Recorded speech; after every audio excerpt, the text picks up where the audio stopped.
Hello, it's me, Jarrett Casey. Charlotte. It's September 1st, 2020. Here at my apartment in Midvale. And hello, welcome. Once again, this is Jarrett Casey.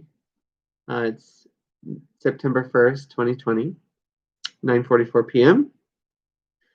And I am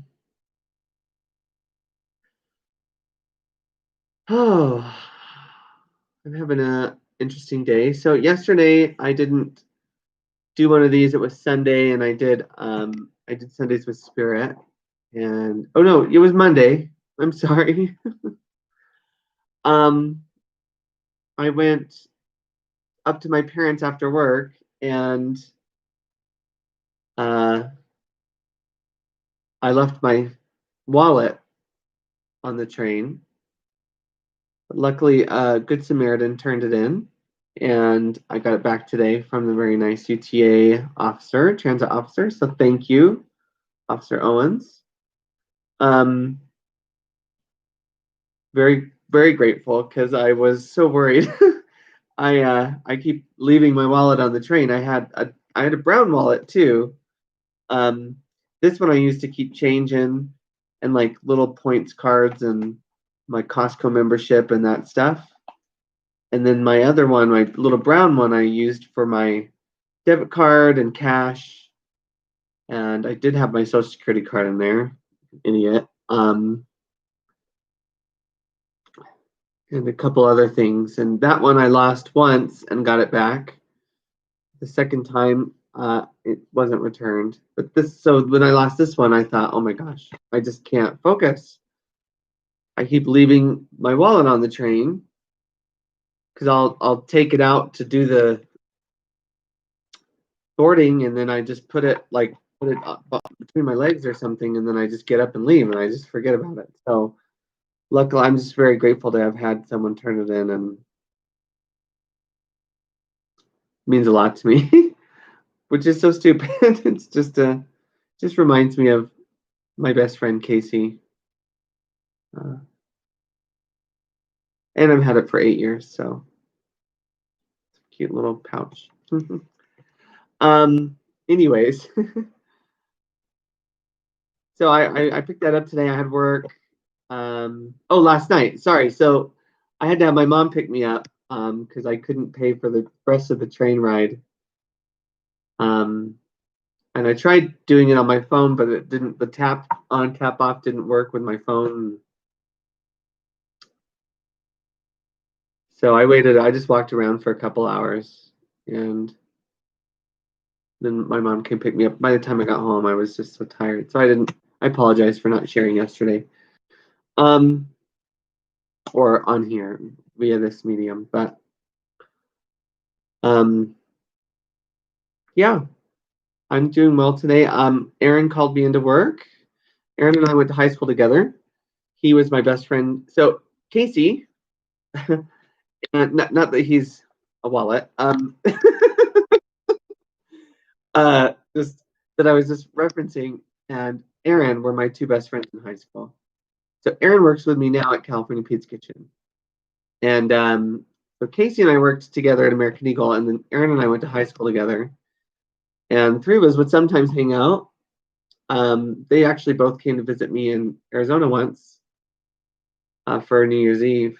That was really fun. But anyways, Aaron called me into work today. He's my manager, one of them, and it was great. It was really nice today. It was busy. Yesterday, it was really slow. Um, I'm just blabbing. Sorry. So then I got home today, and I've just kind of been walking around and talking. Obviously, in my head, been a lot going on. We were talking today about all kinds of stuff. I have a hard time remembering. I talk so much, so constantly during my day. But we've been talking about. I just read this really disturbing story on Facebook about this group called QAnon, QAnon, QA non. Um, so I guess one of my friends says they've been around for a few years. She commented on the article after posted it, and she's like, they're pretty innocent. They just are really passionate about um, bringing people who are in the business of human trafficking or child sex trafficking or any sort of sex trafficking to justice and ending those practices, which I think we should all be passionate about ending those practices.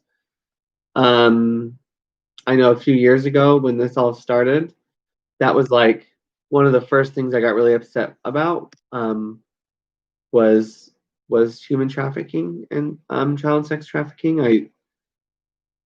I just it's just not something that humans should do or anyone should do. Um, there's just that's not what life is about, and that's not what life is for. And we're all spiritual beings here having a human experience, and this is about our spiritual journey and love and loving one another. And it's not about making money or control or punishment or power or anything like that. So um, it's very concerning that those things happen. And so I guess this group started out that way, but lately it's been more radicalized, or that's being said that that's happening. And so the article touched on that. It was from the Washington Post, um, and how it seems there are reports that there are Antifa. So that's the like Antifa are these people who are like against fascists. They're very pro like Black Lives Matter movement, but they're kind of being equated as like the way extreme, more violent people who are like so upset or passionate about this that they're willing to do anything to affect change for justice. So I think that's how it started, and then they're just against fascists, but they they've also been radicalized, I think. So the article was asserting that it was suggesting, I think, that these QAnon people, some of them, are trying to go to different cities and try and stir up riots and basically incite violence. They're trying to stoke the fire or stir the pot, um, and poke the beast. Someone says so. And then it kind of asserted that they might be posing as Black Lives Matter or Antifa people so that they can get into those protests or into those circles and then kind of mess it up. But also that they might be posing and as people who are just innocently in these anti-human trafficking and anti-sex slavery um, and child sex trafficking groups and vaccination groups, and that they're kind of infiltrating that to try and feel people out that they can radicalize. I think it sounds like something similar to what ISIS happened with ISIS. Um, so it's very concerning that you would take these groups of well-intentioned people who are really passionate about injustice in this world and or injustices and kind of try and take them over and radicalize them and then use them against one another to just keep dividing us and keep us separate and keep us from coming together. So I posted about that, and it's interesting. There's several people who are coming back on those types of things. So anyways, it's a difficult time right now. So I just posted that this might be happening. I don't know, because the article just it's all conjecture or supposition or conspiracy theory they call, which it's clear there's something going on in the country that is not normal. Like, are you okay? To everyone, like, I don't understand why people would want to resort to violence and actively work to divide us um, in such a time when we should be really trying to actively come together and unify and just address these issues head on. And so I don't know. It was just a call. I just posted it as a call to, like, hey, look, I don't what. First of all, those are both, ending the unjust uh, murder of people of color in this country, and then of course by extension all people. Right? It's just they are so disproportionately victimized, especially by people in power. Um, and also ending things like child sex trafficking, sex slavery, human trafficking. Um, Someone says vaccinations. Well, we'll just need to get rid of disease, yeah. And so, but ending those things are things we should all be standing up for. We want those things to end, but taking them to extremes and inciting violence and starting to use them against one another to kill one another or to keep the country divided or start stirring hate, I think has unintended consequences that, we all share this one mind. So as people sort of nurse their resentments, or they don't have a creative outlet or a way to express their feelings, or they don't feel seen or heard, um, their their feelings can just really start to fester. They might become obsessive.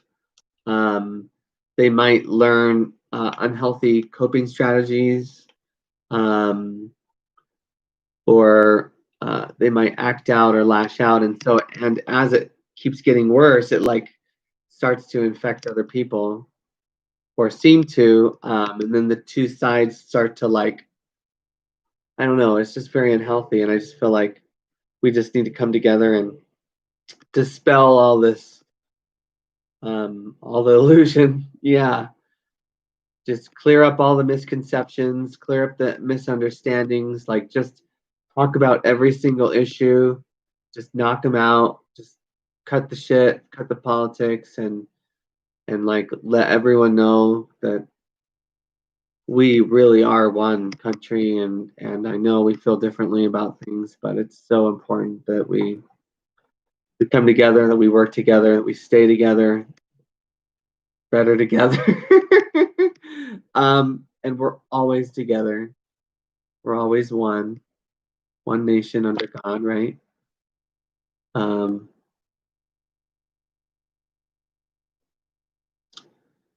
so yeah, I just posted that. And so that, oh, and so we were talking about, in my head, a lot of people are concerned because I do get upset with the president in my mind, especially. I just think, what is he doing? Why aren't they talking about this? um, and also the awakening, it's like I don't know that it's happening. I just feel very strongly that it is. I know it's happening for me in my mind, but there's all this swirling around and all this that I hear and all these people I engage with in my mind to just try and talk through this and try and teach and try and learn from and try and share with and um, try and call out to um, and nobody's talking about it, and it's just really frustrating. And so I don't blame him because I do love him. I think he's a wonderful person, and I love his whole family. I just don't know what's going on. It's very difficult. So I keep trying to bring it back. I'm like, I'm sorry. I don't want to go off on politics. I hate politics. They're the worst. And I just want to just keep trying to just call for unity. And it's funny. It's not funny. But last night I had a dream, and I don't remember the dream very much, except at the very end, it got a little scary. It seemed to be kind of scary. They were suggesting that my mother and I might have to split up. That we'd have to be separated from one another, removed from one another's presence. Yeah. And I've experienced some upset surrounding that, and I immediately woke up and I said a prayer, and I just sent that prayer up to heaven. I just called everyone out. I just said, don't remember the exact words, but Heavenly Father, Jesus Christ, the Holy Spirit, all the angels and archangels, all my brothers and sisters, everyone out there, just I call on you for help.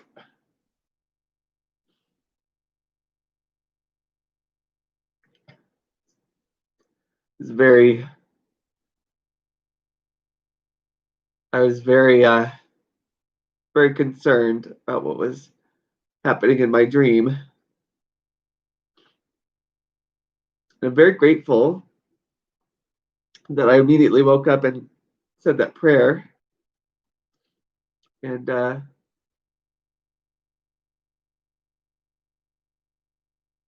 then today in our 40-day transformation class,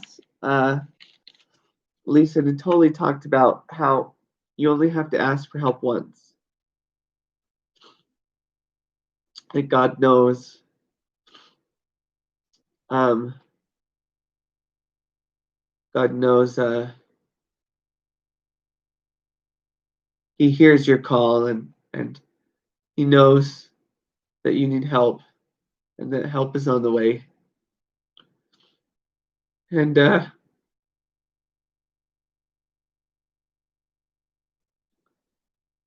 I don't have to keep asking. That He hears us. So I'm very grateful for that too. Came at a perfect time.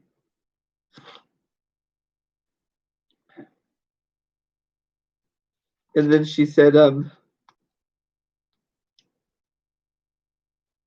that journeys and awakening aren't jumping off a cliff. That we don't have to we're not lemmings. We don't have to all just go take a leap of faith and jump off a cliff together, but that it's getting the courage to take the first step. And I was thinking about a conversation we'd had in my head about a year ago, or maybe more, about taking a first step.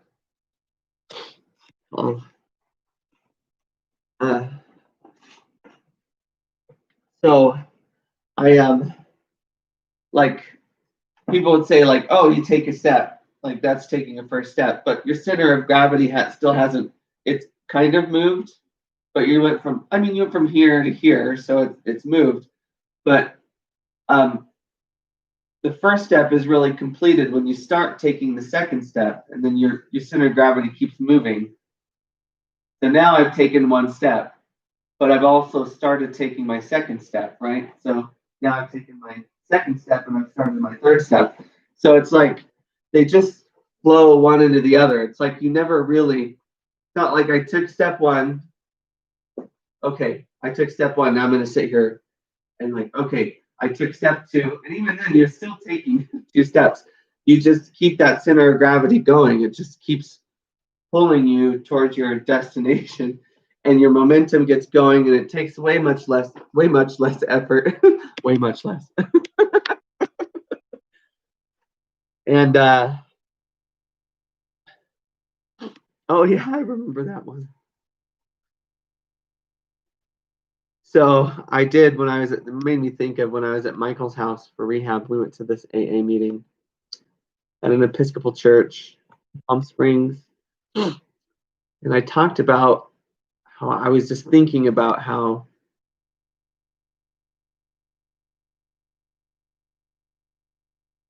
a journey of 1,000 miles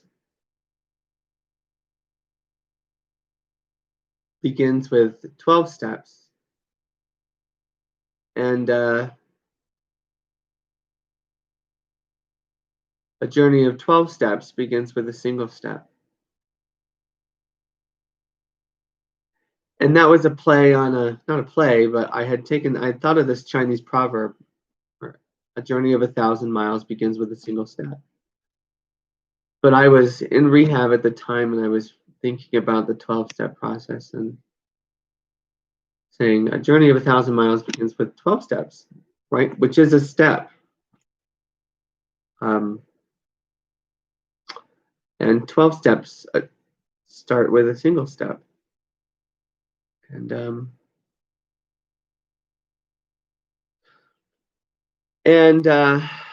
Yeah, so that's kind of, that just made me think of that. But those steps, it's like once you start, they just keep flowing one into the other. And sometimes it's hard. They're just not disjointed. They're not like the rungs on the ladder aren't like, it's like more like a space elevator, someone said. It looks like a ladder, but it just keeps lifting you up. And that first step on, it takes you up to where the second step is or was, right?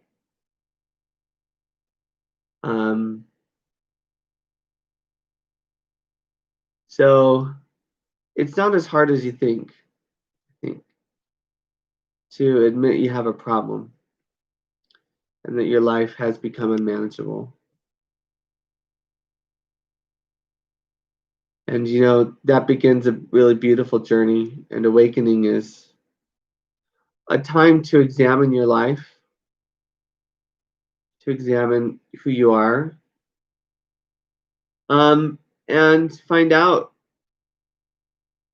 that there's so much more to you than you ever thought possible.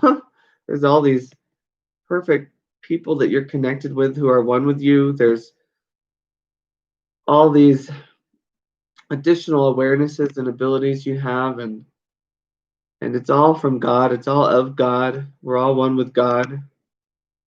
We're one with one another. You start realizing that, like, holy shit, we really are connected. We really do share this one mind. And like, I can, so you're like recognizing all this stuff. You're starting to remember things that you'd forgotten, and you're examining your life. You're finding out how you learn, what your strengths are, what opportunities you have to improve, who your resources are, how to be honest, how to communicate in different ways and still try and tie it all together, right? Because life is one communication. In the course, it talks about how your whole life is a prayer. Well, it talks about how prayer is a song, and your whole life is a song, and your whole life is a prayer. Every thought, every word, every song, every dance, every poem, every book is a prayer. And God hears you, and He knows who you are. He knows your heart. He loves you so much, and He sends His love to you.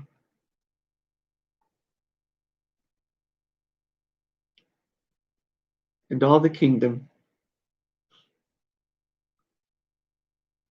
for it is yours.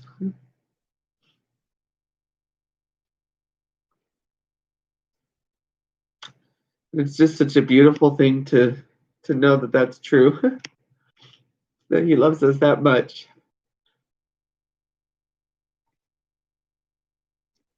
So we were talking about other stuff too, but it was mostly drama. I want to keep that drama here. So sorry, please forgive me.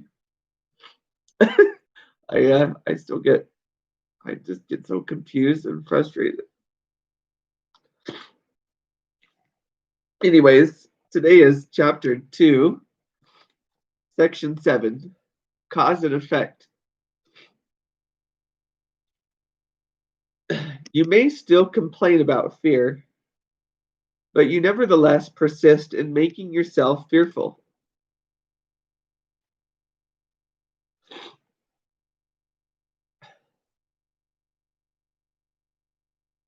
I have already indicated that you cannot ask me to release you from fear. I know it does not exist, but you do not. If I intervened between your thoughts and their results, I would be tampering with a basic law of cause and effect, the most fundamental law there is. I would hardly help you if I depreciated the power of your own thinking. This would be in direct opposition to the purpose of this course. It is much more helpful to remind you that you do not guard your thoughts carefully enough. I don't know how. It's teaching us how. Okay, we're working on it. You may feel that at this point it would take a miracle to enable you to do this, which is perfectly true. You are not used to miracle-minded thinking, but you can be trained to think that way. All miracle workers need that kind of training. I cannot let you leave your mind unguarded, or you will not be able to help me. Miracle working entails a full realization of the power of thought in order to avoid miscreation. Otherwise, a miracle will be necessary to set the mind itself straight, a circular process that would not foster the time collapse for which the miracle was intended. The miracle worker must have genuine respect for true cause and effect as a necessary condition for the miracle to occur. Both miracles and fear come from thoughts. If you are not free to choose one, you would also not be free to choose the other. By choosing the miracle, you have rejected fear, if only temporarily. Just by choosing. Now we get to realize that it doesn't even exist. You have been fearful of everyone and everything. You are afraid of God, of me, and of yourself. You have misperceived or miscreated us and believe in what you have made. You would not have done this if you were not afraid of your own thoughts. I don't know what I was thinking. Okay. The fearful must miscreate.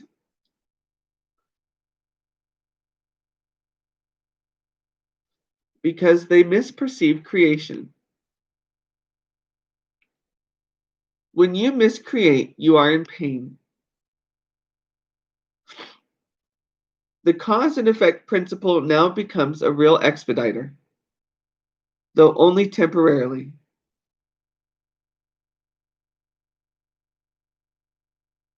Actually, cause is a term properly belonging to God, and his effect is his Son. This entails a set of cause and effect relationships that totally different from those you introduce into miscreation. The fundamental conflict in this world, then, is between creation and miscreation. All fear is implicit in the second, and all love in the first.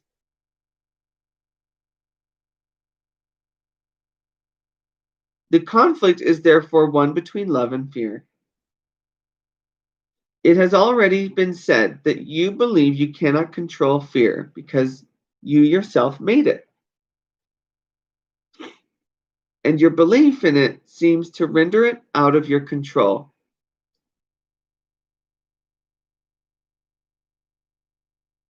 Yet any attempt to resolve the error through attempting the mastery of fear is useless.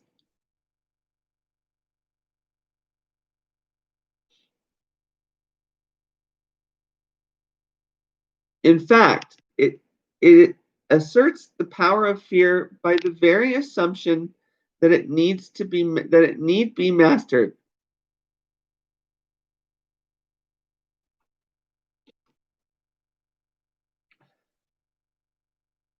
Sorry, I should be talking about my thoughts. So I feel very attacked. So just kidding. Sometimes I feel like I'm like, oh my gosh, is this all because of me? But I forget that when he says you, he's talking about the entire sonship. Talking about all the people in this mind, every single one of us. And no single one of us is to blame. It's just this mind we share. And it's not to blame, it just got fearful. And that starts to manifest a lot of fearful things. People then that fear turns to anger and blame, and then all the anger and blame turns into behavior, all these negative behaviors of punishing people and trying to make them suffer. And it was just because we were scared. All of us. And so it's not my fault. It's not your fault. There's no blame we need to place. There's no fault. Don't need to find fault. We just need to acknowledge and recognize that we became fearful. And so we started to seem to get consumed by fear.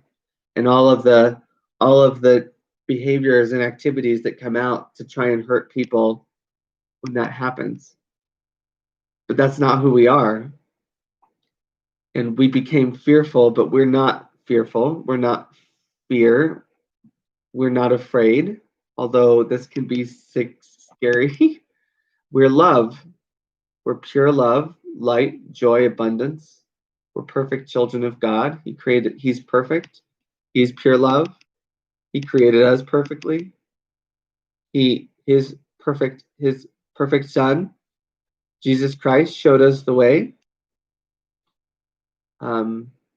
He showed us forgiveness. He gave us forgiveness that we might receive it and give it unto everyone with whom we walk, with whom we see, with whom we think, with whom we feel,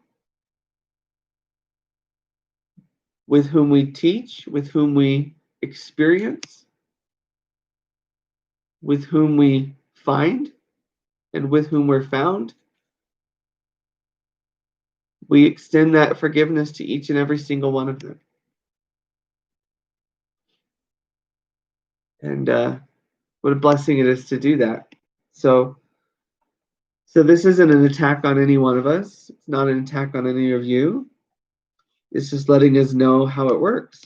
That when we're fearful like that, creation seems to become miscreation.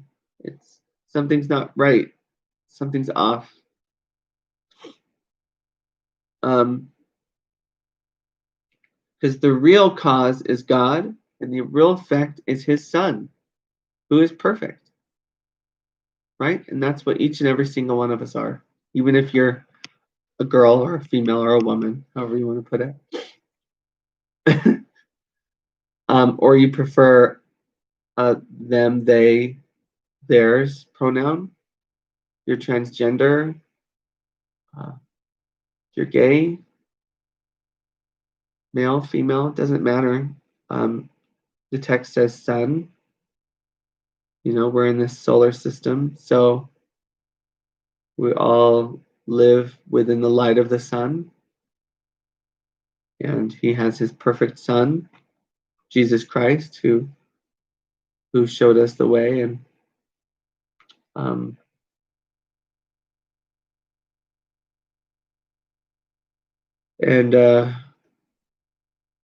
So if you want to think his sons and daughters, his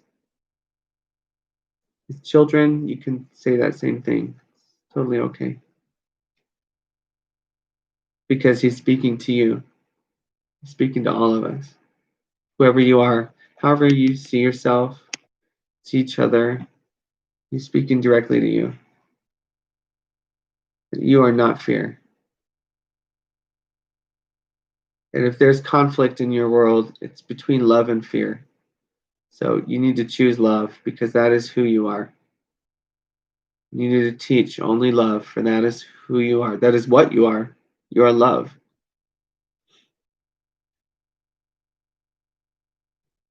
So it has already been said that you believe you cannot control fear because you yourself made it, and your belief in it seems to render it out of your control. Yet any attempt to resolve the error through attempting the mastery of fear is useless. We already said that. So don't try to master fear. Oh, we know fear. We know how to use that. Don't try to be masters of fear.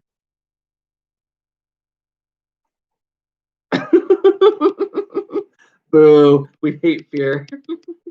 It's the worst. It really is. The worstest. So nothing and everything cannot coexist. To believe in one is to deny the other.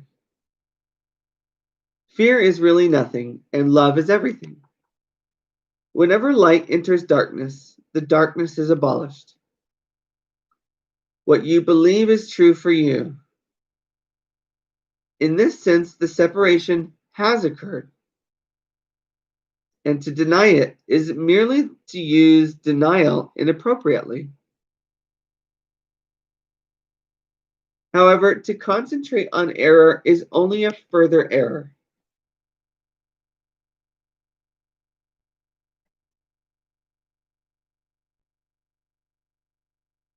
Yes, okay, right. The initial corrective procedure is to recognize temporarily that there is a problem, but only as an indication that immediate correction is needed. So, oh my gosh, there's a problem. We need to correct it immediately. This establishes a state of mind in which the atonement can be accepted without delay. It should be emphasized, however, that ultimately no compromise is possible between everything and nothing. Time is essentially a device by which all compromise in this respect can be given up. It only seems to be abolished by degrees, because time itself involves intervals that do not exist. Miscreation made this necessary as a corrective device.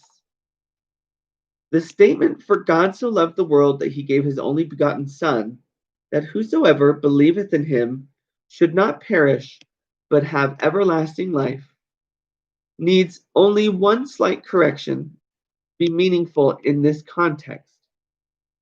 He gave it to his only begotten Son.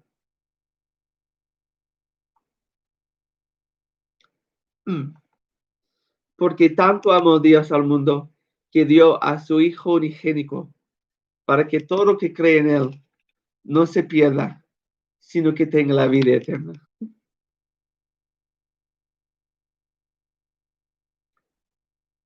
In 6th grade, I had this side-by-side Spanish-English Bible that my mom bought for me. That's the only verse I can remember. of course, I guess. But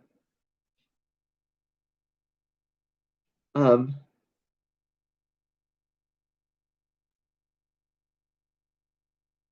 remember I was so proud of myself for memorizing it. I took the Bible into my 6th grade Spanish class and I read it to my Spanish teacher.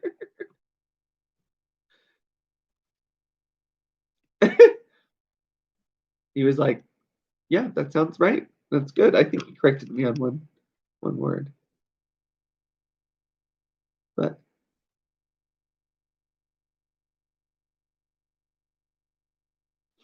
it should especially be noted that God has only one son. If all his creations are his sons, everyone must be an integral part of the whole sonship. The sonship in its oneness transcends the sum of its parts.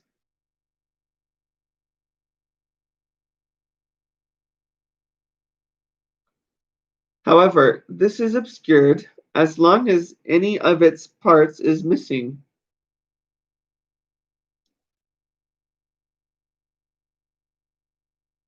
That is why the conflict cannot ultimately be resolved until all the parts of the sonship have returned. Only then can the meaning of wholeness in the true sense be understood. Any part of the sonship can believe in error or incompleteness if he so chooses. However, if he does so, he is believing in the existence of nothingness. The correction of this error is the atonement. I have already briefly spoken about readiness, but some additional points might be helpful here.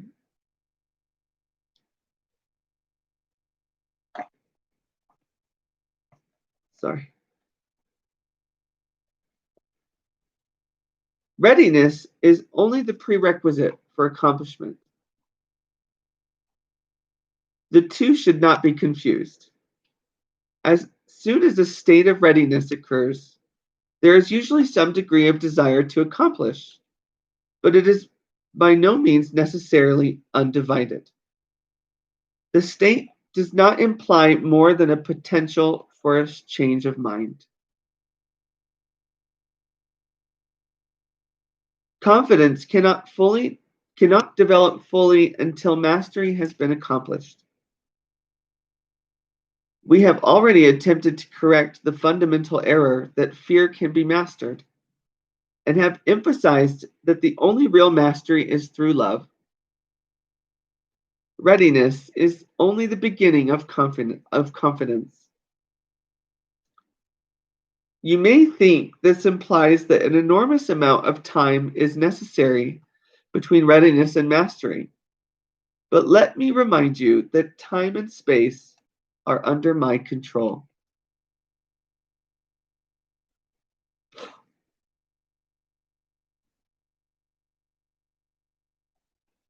Wow.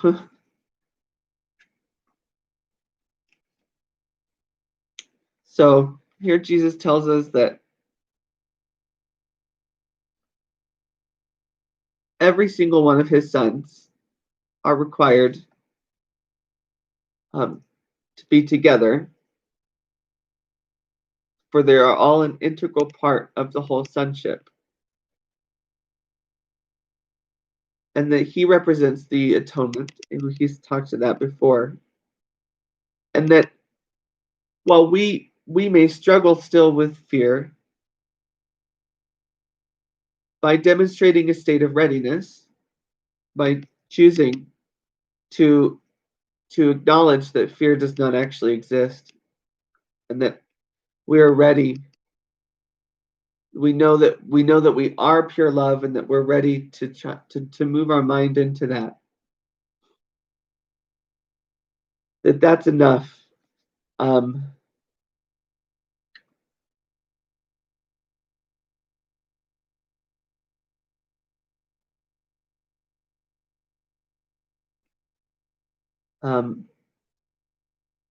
That's enough to begin. And that confidence cannot develop fully until mastery has been accomplished. And he does say there is a difference, though, between readiness and mastery, obviously. So as long as we don't want to be masters of fear, and we have chosen love, and we demonstrate that we're ready to do that, we're trying. That's a beginning. So that's great.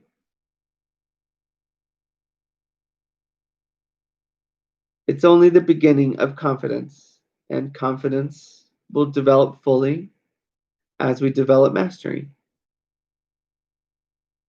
And you may think this could take seemingly endless time, but time and space are under his control. So who knows? Anything could happen.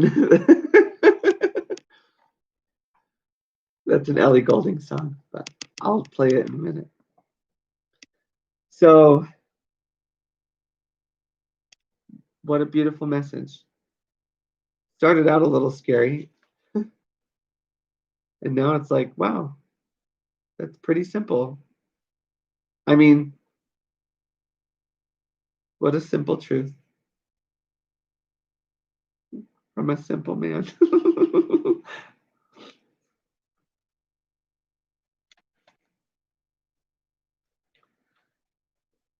So tomorrow we have section 8, the meaning of the last judgment.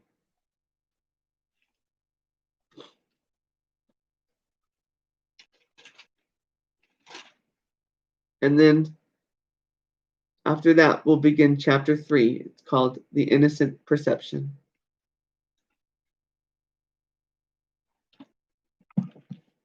Oh, thank you. Amen. Oh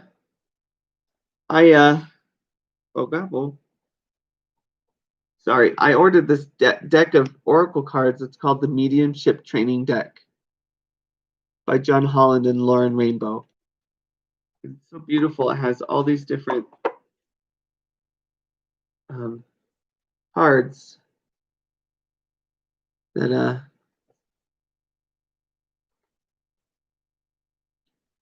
that talk about, and it talks about how to develop your medium abilities. And so I'm gonna start using that tomorrow morning.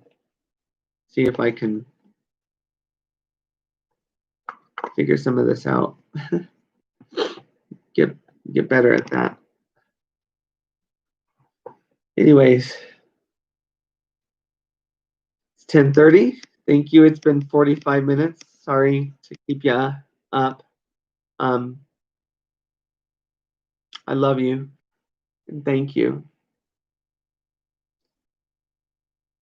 And I'll see you tomorrow.